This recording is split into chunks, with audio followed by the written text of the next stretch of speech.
Di tengah membaiknya sektor otomotif dalam negeri, ada saham dari sektor pendukungnya yang mencatatkan kinerja all-time high. Dan menurut saya, harga sahamnya saat ini masih belum diapresiasi oleh pasar. Emiten ini masuk dalam kategori sektor pendukung, karena memproduksi salah satu parts dari sebuah otomotif, yaitu bagian dari kaca kendaraannya. Nah, seberapa menarik saham ini? Yuk langsung kita lihat aja pembahasannya.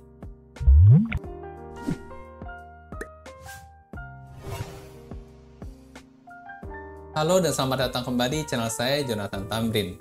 Buat teman-teman yang baru pertama kali nonton di channel ini, sharing hal-hal seputar saham dari sudut pandang fundamental. Ada analisa saham, ada mindset investasi, dan ada update berita terkini. Jadi buat teman-teman investor, boleh banget nih, diklik tombol subscribe, dan nyalakan lonceng notifikasinya biar nggak ketinggalan update-update video berikutnya. Kalau kita sempat perhatikan, sejak dirilisnya laporan kuartal 1 tahun 2023 kemarin, sempat ramai tuh. Sektor otomotif seperti contohnya saham ASII, Auto, dan IMAS mencatatkan kinerja yang cukup baik. Meningkatnya penjualan kendaraan dalam negeri tentunya juga bakal berdampak positif nih pada kinerja emiten pendukungnya seperti saham AMFG yang ternyata memproduksi bagian dari kaca kendaraannya. Nah, di video kali ini, saya mau sharing update fundamental, valuasi, dan prospek dari saham AMFG. Seberapa kuat fundamentalnya dan berpotensi naik sampai harga berapa sahamnya. Yuk langsung kita lihat aja pembahasannya. Oke, sekarang kita masuk ke pembahasan kinerja all-time high, tapi sahamnya belum kemana-mana. Saham AMFG, calon multi-bagger, analisa fundamental, valuasi, dan prospek update yang kuartal 1 tahun 2023. Nah, seperti biasa kita bahas dulu ya sekilas profil perusahaan yang mau kita bahas di video kali ini. Nah, PT-nya adalah PT Asahimas Flat Glass Tbk. Kode sahamnya AMFG. Kalau kita mau lihat dari sejarah didirikannya, AMFG ini sudah berdiri sejak tahun 71 nih. Atau dalam artian sudah 52 tahun beroperasional di Indonesia. Untuk IPO-nya sendiri sejak tahun 95 ya, atau dalam artian sudah 28 tahun nih melantai di bursa. Dan kalau kita lihat pemilihan masyarakatnya per video ini dibuat ya di tanggal 1 Juli tahun 2023 itu ada di angka 13,84%. Nah, angka 13,84% ini tergolong cukup kecil ya. Biasanya kebanyakan saham itu di kisaran 40-an%. Tapi menurut saya masih bagus karena nggak sampai kecil banget ya di bawah 5%. Berarti di sini tandanya pemegang saham pengendali masih bisa leluasa nih ngambil keputusan buat si AMFG. Lanjut dari sisi market cap per video dibuat ada di angka 2,32 triliun rupiah. Jadi memang dengan angka 2,3 triliun rupiah ini nggak bisa dikatakan AMFG sebagai saham blue chip ya. Tapi lebih ke yang second liner aja. Karena kalau biasanya saham blue chip itu market cap-nya biasanya di atas 40 atau 60 triliun rupiah. Nah, selanjutnya dari sisi segmentasi revenue, kalau kita coba buka laporan keuangannya, AMFG ini membagi menjadi dua. Yang pertama ada kaca lembaran yang menyumbang 74,4% dari total pendapatan perusahaan. Lalu kemudian yang keduanya adalah kaca otomotif nih, yang menyumbang 25,6% dari total pendapatan. Selain dari segmentasi usaha, ternyata emiten juga membaginya dari segmentasi geografis nih. Sini kita bisa lihat kalau ternyata AMFG lebih banyak menjual produknya itu ke dalam negeri ya, yaitu di Indonesia sendiri, itu sekitar 64,8% menyumbang dari total revenue perusahaan. Lalu kemudian ada juga bagian dari produknya yang diekspor ke Asia Pasifik sebesar 34,8%, dan terakhir ke Afrika yang cukup kecil ya, hanya 0,4% aja. Nah, jadi di sini kita bisa lihat ya, sesuai dengan namanya flat glass, emiten ini memang menjual kaca ya, dalam bentuk lembaran maupun kaca untuk otomotif. Nah, buat teman-teman yang mungkin masih belum familiar, kira-kira ini kaca lembaran yang dimaksud tuh barang apa sih? Sama kaca otomotif ini yang dimaksud yang mana gitu? Nah, di sini saya setarakan ya untuk data dari laporan public expose perusahaan yang merupakan portofolio langsung dari perusahaan. Jadi ini kaca lembaran yang dimaksud itu adalah kaca-kaca untuk gedung-gedung bertingkat ya. Seperti contohnya di sini ada WU Tower di Bandung, ada Telkom Landmark Tower ya di Surabaya, dan di Menara Tendean, Jakarta. Jadi kaca-kaca yang di depan ini merupakan kaca hasil produksi dari si AMFG. Dan untuk portofolio perusahaan di bagian kaca lembaran itu nggak cuma 3 ini doang ya. Ada cukup banyak teman-teman, khususnya kalau yang tinggal di kota-kota besar seperti di Makassar, Surabaya, Jakarta.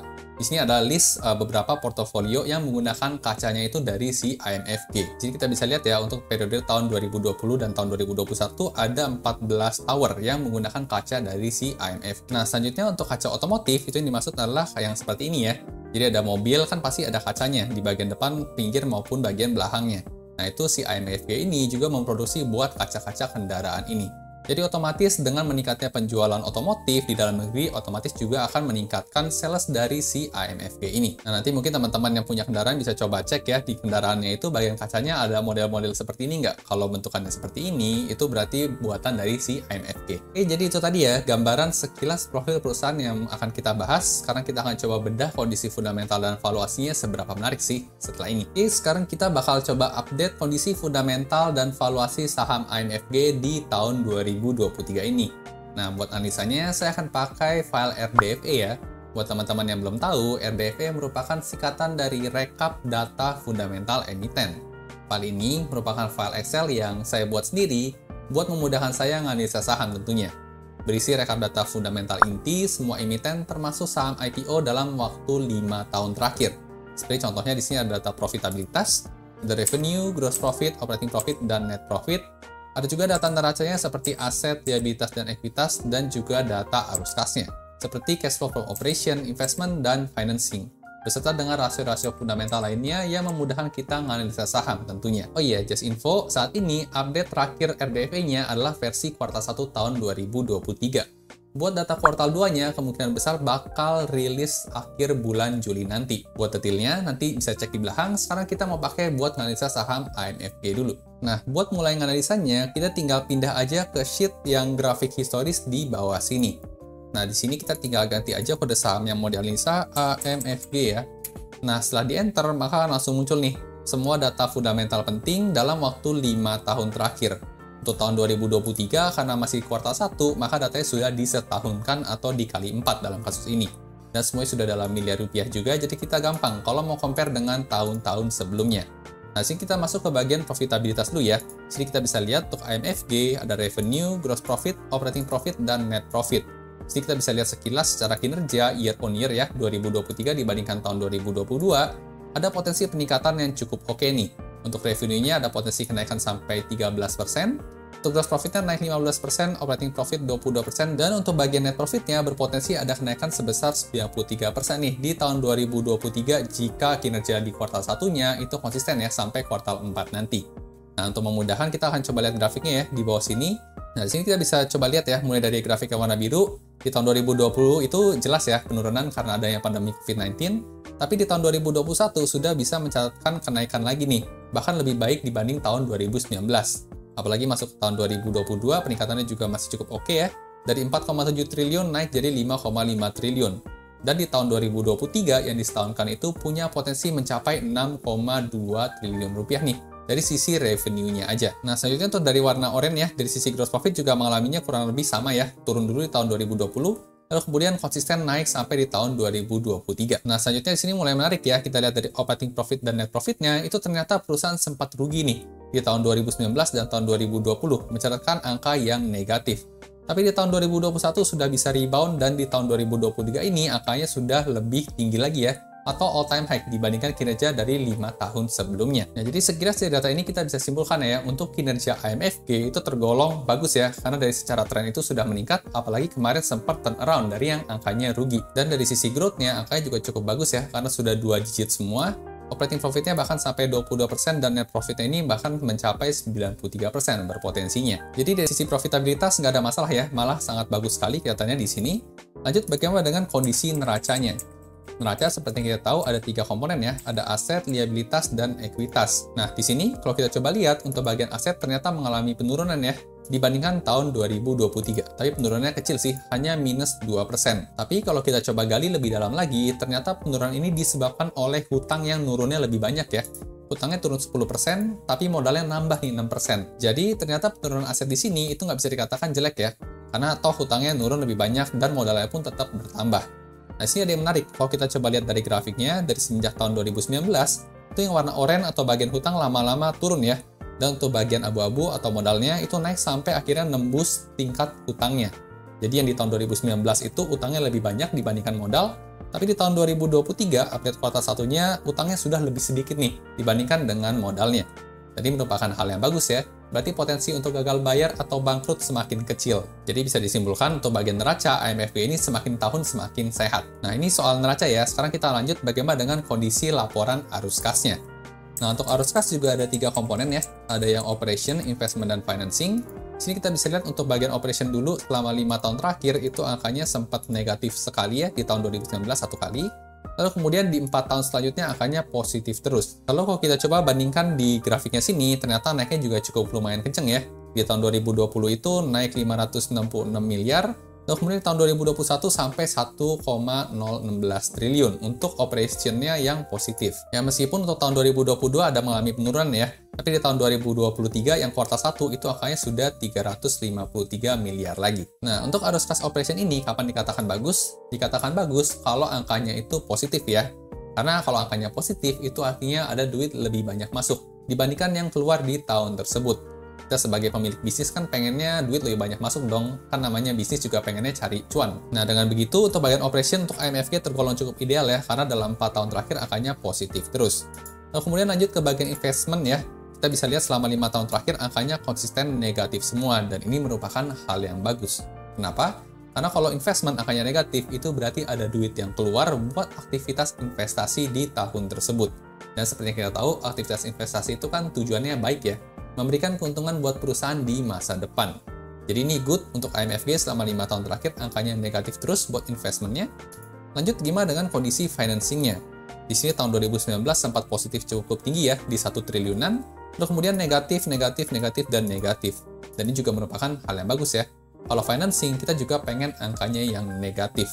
Kenapa? Karena kalau angkanya negatif, itu tandanya perusahaan itu banyak melunasin hutang dibandingkan nambahin hutang di tahun tersebut. Atau selain membayarkan hutang, perusahaan juga mungkin membagikan dividen, jadi angkanya negatif di bagian financing sini. Nah, di sini kita bisa lihat ya, di tahun 2019 itu tergolong cukup banyak ngambil hutang nih, sampai 1 triliunan. Tapi bagusnya di tahun 2021, angkanya bahkan negatif sampai 1,1 triliun ya.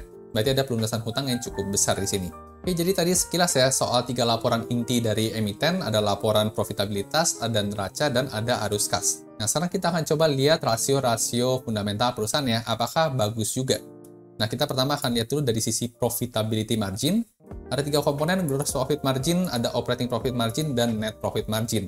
Kita bisa lihat ya secara trennya selama 5 tahun terakhir, dan di sini grafiknya juga cukup menarik. Kenapa? Karena di tahun 2019 dibandingkan tahun sekarang itu kondisinya meningkat semua ya. Baik dari sisi gross profit margin, yang awalnya 10% sekarang mencapai 26%. Dengan meningkatnya gross profit margin, itu menandakan bahwa ada efisiensi yang berhasil dilakukan oleh perusahaan ya. Jadi beban bahan bakunya itu jadi semakin ringan. Jadi untuk bagian gross profit bagus ya, trennya meningkat. Lanjut ke bagian operating profit margin juga demikian ya, meningkat dari yang awalnya minus 3% atau rugi di tahun 2019, sekarang sudah mencatatkan keuntungan sampai 16%. Dari sini net profit marginnya juga bagus karena sudah positif kembali di angka 13%. Nah, untuk angka net profit margin di angka 13% nggak bisa dikatakan cemerlang banget, tapi juga nggak jelek banget ya. Karena ini ibaratnya misalnya perusahaan menjual barangnya atau kacanya itu seharga 100.000, maka keuntungan bersih yang didapatkan perusahaan adalah Rp13.000. Ini masih tergolong bagus ya, dibandingkan dengan contohnya misalnya segmen retail, itu biasa net profit marginnya cuma kisaran 5-6%-an aja. Oke, jadi good untuk profitability margin, trennya meningkat ya selama 5 tahun terakhir. Lanjut bagaimana dengan kondisi ROE-nya atau return on equity. Nah, di sini juga menarik banget ya, dari grafiknya kita bisa lihat di tahun 2019 angkanya itu negatif karena rugi ya. Di tahun 2020 makin dalam ruginya. Di tahun 2021 balik turn around, dan tahun 2023 ini mencapai 21% untuk ROE-nya. Nah, untuk ROE 21% ini tergolong sangat tinggi ya, dan sangat bagus sekali. Nah, ini kalau kita mau coba bandingkan, itu ibarat kita misalnya punya uang 100 juta gitu ya, lalu kita investasikan di sebuah perusahaan, dan perusahaan itu bisa memberikan return 21 juta setiap tahunnya. Nah, ini akan jadi sangat menarik kalau kita coba bandingkan dengan deposito ya. Deposito itu kan kita menabung 100 juta, paling bunganya cuma 3-5% aja setiap tahunnya. Dan perusahaan ini bisa mencatatkan ROE sebesar 21%. Jadi memang untuk angka 21% ini tinggi dan bagus ya. Lanjut bagaimana dengan kondisi debt to equity rasionya ya, atau rasio hutang terhadap modalnya. Di sini kita bisa lihat tren selama 5 tahun terakhir dan cukup menarik karena angkanya turun terus ya. Dari yang tertingginya di 1,72, sekarang tinggal 0,86. Ini artinya jumlah hutang sudah jauh lebih sedikit nih dibandingkan dengan modalnya. Nah, untuk rasio hutang ini, tadi kita juga sudah lihat angkanya ya, di atas ini. Kalau memang untuk bagian ekuitas atau modalnya sudah lebih tinggi nih dibandingkan yang warna oranye atau bagian hutangnya. Jadi kemungkinan buat gagal bayar jadi sangat kecil dan tergolong sangat sehat ya, untuk dari sisi neraca atau debt to equity rasionya. Nah, sekarang kita lanjut bagaimana dengan kondisi atau histori pembagian dividen ya. Nah, biasanya teman-teman dividen hunter itu suka nyari data dividen ini. Nah, kalau kita lihat selama 5 tahun terakhir itu memang emiten sempat kasih dividen dan sempat bolong juga ya. Jadi di tahun 2019 dan tahun 2020 itu tidak membagikan dividen karena tadi jelas ya, secara keuntungan perusahaan juga sedang merugi di tahun tersebut. Nah, untuk laporan keuangan tahun 2021, perusahaan mencatatkan keuntungan dan membagikan dividen ya, Rp80 per lembar saham. Dan di tahun 2022 juga mencatatkan keuntungan dan membagikan dividen sebesar Rp80 juga nih per lembar saham. Nah, Rp80 ini gede apa kecil sih? Kita bisa lihat dari sisi dividen yield-nya ya. Ternyata dividen yield-nya itu hanya kisaran 1%-an aja ya, nggak nyampe 2%. Jadi kalau memang mau dibilang gede atau kecil, tergolong kecil sih. Kalau mau jumbo itu seperti contohnya batu bara ya, kemarin PTBA itu sampai 30-an% untuk dividen yield-nya. Ini cuma sampai 1,4% aja. Tapi meskipun secara yield itu angkanya kecil ya, tapi saya bisa katakan selama emiten itu mencatatkan keuntungan atau nggak rugi, itu emiten pasti akan bagi dividen ya. Jadi kita bisa lihat historinya cukup bagus pembagian dividennya. Oke, jadi tadi sekilas kita udah lihat ya, kondisi fundamental perusahaan, baik dari sisi laporan keuangan maupun rasio-rasionya, ternyata AMFG ini tergolong bagus ya. Apalagi tadi ROE-nya itu bisa mencapai 21%. Nah, tentunya yang akan jadi pertanyaan selanjutnya, bagaimana dengan harga sahamnya ya? Apakah harga saham saat ini tergolong under value atau murah, harga wajar, atau sudah over value atau kemahalan? Nah, tentunya buat jawab pertanyaan itu, kita harus lihat rasio valuasi ya. Nah, di sini kita ada juga rasio valuasi. Kita akan coba lihat rasio valuasi yang pertama, yaitu PBV, atau Price to Book Value. Nah, di bagian sini kita bisa coba lihat ya, tren selama 5 tahun terakhir. Untuk bagian PBV-nya ternyata konsisten di bawah 1 ya angkanya ya. Bahkan di tahun 2019 dan tahun 2020 itu di 0,4 aja. Nah, buat teman-teman yang belum familiar ya dengan rasio PBV, itu gampangnya kita berpegangan pada angka 1. Nah, kalau angka PBV-nya itu di kisaran 1 sampai 1,3, itu harga sahamnya bisa kita katakan wajar saat ini. Tapi kalau sudah mulai di bawah 1 atau di bawah 0,7 itu tergolong under value ya. Dan kalau angkanya di atas 1,3 seperti 1,5 atau 2 itu tergolong over value menurut bacaan PBV. Sini kita bisa lihat di tahun 2019 dan tahun 2020 yang tadinya rugi ya di 2 tahun ini, ternyata mentok PBV-nya itu dihargai murah sebesar 0,4 kalinya aja. Sekarang kondisinya sudah all time high lagi kinerjanya, tapi hanya dihargai 0,59 kalinya aja. Dengan begini, berarti memang bisa kita ambil kesimpulan kalau secara PBV mengatakan saham ini itu under value ya. Dan misalnya PBV saat ini di 0,59 itu balik nih ke angka 1 ya atau harga wajar, itu ada potensi kenaikan kurang lebih di kisaran hampir 100% sendiri. Dan apalagi menurut saya, dengan kinerjanya yang sudah positif saat ini, itu kayaknya akan sulit nih balik ke angka 0,4 lagi nih, atau turun harga sahamnya. Karena memang secara resiko juga sudah mulai terbatas, kinerjanya sudah mulai membaik. Nah, ini dari rasio yang pertama ya, PBV mengatakan kalau AMFG ini under value. Bagaimana dengan rasio valuasi yang kedua? Kita akan coba lihat dari rasio PE ratio, atau Price to Earning Ratio. Nah, sini kita bisa lihat ya, selama 5 tahun terakhir, di tahun 2019 dan tahun 2020 angkanya sempat negatif. Nah, di sini jelas ya kenapa angkanya negatif, karena perusahaan rugi di 2 tahun ini. Kemudian masuk tahun 2021, laba perusahaan sudah positif kembali, angka PE ratio di 6. Lalu kemudian tahun 2022 di 5, dan di tahun 2023 saat ini hanya ada di angka 2,76. Nah, buat teman-teman yang belum familiar ya dengan rasio PE ratio, itu kita akan berpegangan pada angka 10.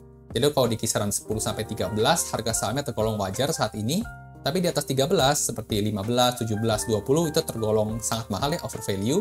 Tapi kalau di bawah 10, itu sudah mulai under value nih. Nah, ini jadi hal yang menarik ya, karena di tahun 2023 ini, PE rasionya hanya dihargai 2,76. Ibaratnya ya, biar gampang, misalnya teman-teman punya uang 100 juta dan diinvestasikan ke AMFG, nah, AMFG ini bisa punya potensi menghasilkan cuan balik 100 juta teman-teman dalam waktu 2,7 tahun aja. Padahal biasa harga wajar untuk PE ratio itu 10 tahun ya. Jadi 10 tahun teman-teman menginvestasikan uangnya, maka akan baru balik modal. Tapi di sini hanya 2,76. Nah, kalau kita coba perhatikan, dari tahun 2022 ke tahun 2023 itu angkanya turun. Ini artinya apa? Itu artinya pergerakan harga sahamnya itu tidak sebanding dengan kecepatan earnings perusahaan ya. Kecepatan earnings perusahaan itu naik lebih signifikan dibandingkan kenaikan harga sahamnya. Nah, di sini terbukti ya, kalau kita coba cek histori harga sahamnya, itu juga stagnan dalam setahun terakhir, nggak kemana-mana. Sedangkan kinerjanya itu sudah mulai all time high lagi. Jadi untuk dari sisi PE ratio itu juga mengatakan saham ini under value ya, atau sangat under value malah. Kalau misalnya angka 2,76 ini balik ke angka 5-an aja, maka ada potensi gain sudah 100%. Dan kalau misalnya angka PE ratio ini balik ke angka 10 ya, wajar, itu bahkan sudah bisa 200, 300-an, 400-an% ya, dari sisi potensi gain-nya. Dan selanjutnya menurut saya pun angka 2,76 ini sudah sangat minim resiko ya. Kemungkinan untuk harga sahamnya turun lebih jauh itu sudah sangat minim sekali. Jadi dari pembahasan tadi kita bisa lihat ya, dari sisi valuasi maupun PE ratio maupun PBV itu mengatakan harga saham saat ini tergolong under value. Dan untuk target harga jualnya pun sendiri juga masih jauh ya, karena sudah bisa beggar sendiri di sini. Nah, meskipun secara valuasi mengatakan ini sangat murah, tapi apakah benar ke depannya harga saham ini bakal naik? Nah, tentunya untuk jawaban itu juga nggak ada yang tahu ya, karena kita nggak ada yang bisa prediksi masa depan, tapi kita bisa mengurangi resiko dengan menganalisa. Salah satunya adalah dari sisi prospek perusahaannya. Nah, kita perlu cek juga ya prospek masa depannya apakah ada katalis yang positif buat emiten ini harga sahamnya terdongkrak ke atas. Nah, saya juga akan bagikan ya atau sharing beberapa analisa prospek yang saya temukan setelah ini. Oke, sekarang kita masuk ke pembahasan soal prospek ya. Di sini saya akan bagikan atau sharing beberapa prospek yang saya temukan terkait dengan saham AMFG ini ke depannya. Nah, yang pertama terkait dengan kinerja sektor otomotif ya. Kita sudah lihat update-nya di kuartal 1 tahun 2023 kemarin, saham seperti ASII, Auto, maupun IMAS itu mengalami peningkatan yang cukup oke. Dan otomatis dengan meningkatnya penjualan mobil, kaca-kaca mobil tentunya akan meningkat ya kebutuhannya dan akan kerjasama dengan AMFG lebih banyak lagi. Jadi dari sisi sektor kinerja otomotif yang meningkat itu jadi katalis positif buat AMFG ke depannya, apalagi kalau bisa trennya terus meningkat ya di tahun-tahun berikutnya. Lalu kemudian prospek positif yang kedua itu ada terkait dengan potensi peningkatan kinerja dari penjualan aset.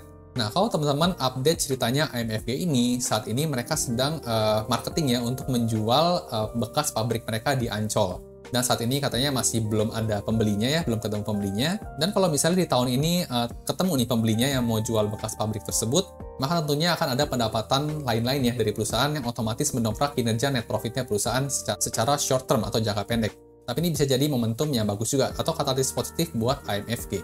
Lanjut, selain prospek yang positif, saya juga temukan ada prospek yang negatif yaitu terkait dengan sentimen pemilu tahun 2024. Nah, kenapa sini saya sebut negatif? Karena biasanya saat pemilu itu konsumsi itu turun ya, apalagi buat proyek-proyek seperti bangunan, itu akan jadi sedikit melambat karena menunggu kebijakan atau program kerja presiden berikutnya. Nah, hal ini bisa aja berubah jadi katalis yang positif ya. Kalau misalnya pemilihan presiden yang baru nanti punya program kerja yang mendukung infrastruktur atau pembangunan kantor yang cukup banyak. Karena tadi seperti kita tahu ya, AMFG ini produksi kaca-kaca buat kantor juga. Lanjut, dari sisi prospek yang negatif yang saya temukan selanjutnya terkait dengan potensi kenaikan harga gas nih. Jadi memang saat ini AMFG tergolong industri yang mendapatkan dispensasi ya atau subsidi dari pemerintah untuk harga gas mendapatkan harga yang lebih murah. Nah, gas ini itu dibutuhkan untuk memproduksi kaca. Jadi kalau harga gas naik, otomatis beban operasional menaik, dan juga jadi katalis negatif buat perusahaan ya, karena laba perusahaan pasti tergerus karena hal ini. Lalu kemudian prospek yang perlu diamati lebih lanjut lagi itu terkait dengan perkembangan sektor properti ya.